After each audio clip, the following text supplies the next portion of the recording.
Un carrefour accepte désormais les paiements en Bitcoin. Le Carrefour Express de Rouen franchit une nouvelle étape en acceptant désormais les paiements en Bitcoin via le Lightning Network. Alors que certains continuent de douter du statut de monnaie du BTC, ce geste montre que son utilisation comme moyen d'échange se démocratise, même dans les commerces de proximité.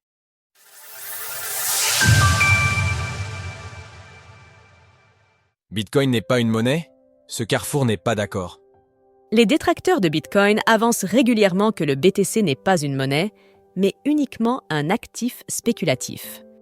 Cette affirmation révèle surtout que la personne qui l'a fait n'a pas conscience que tout échange, qu'il s'agisse de l'achat d'une bouteille d'eau ou d'un bien immobilier, repose également sur une spéculation quant à l'utilité future du bien comparée au capital dépensé. Cet argument, souvent porté par des représentants d'institutions gouvernementales, comme Christine Lagarde, présidente de la Banque centrale européenne, BCE, est d'autant plus ironique que ces mêmes acteurs mettent en place une législation sur Bitcoin et les crypto-monnaies similaires à celles des devises étrangères. Le Bitcoin, BTC, est-il une monnaie?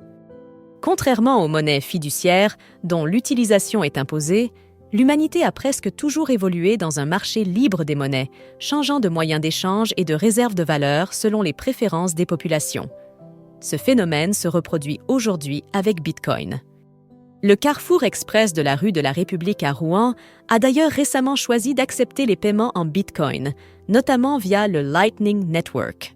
Selon bitcoin.fr, le commerce utilise l'application Bridge Wallet de Matt Pellerin pour CS Transactions.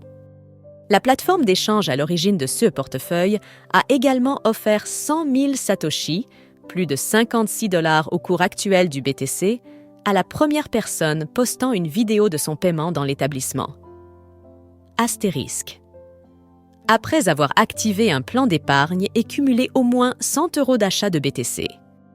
Christine Lagarde et la BCE se trompent-elles sur Bitcoin? Selon Aristote, la monnaie remplit 3 fonctions principales.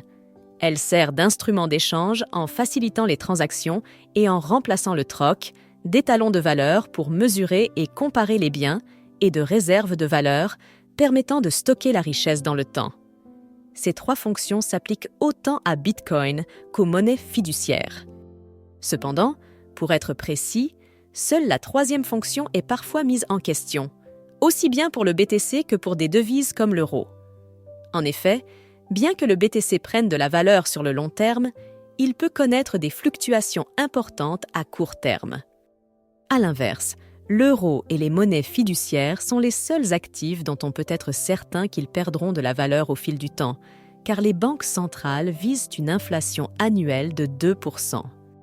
De plus, la volatilité de Bitcoin diminue avec le temps, et affirmer que le BTC n'est pas une monnaie en raison de sa volatilité est trompeur, car ces 2 caractéristiques sont liées.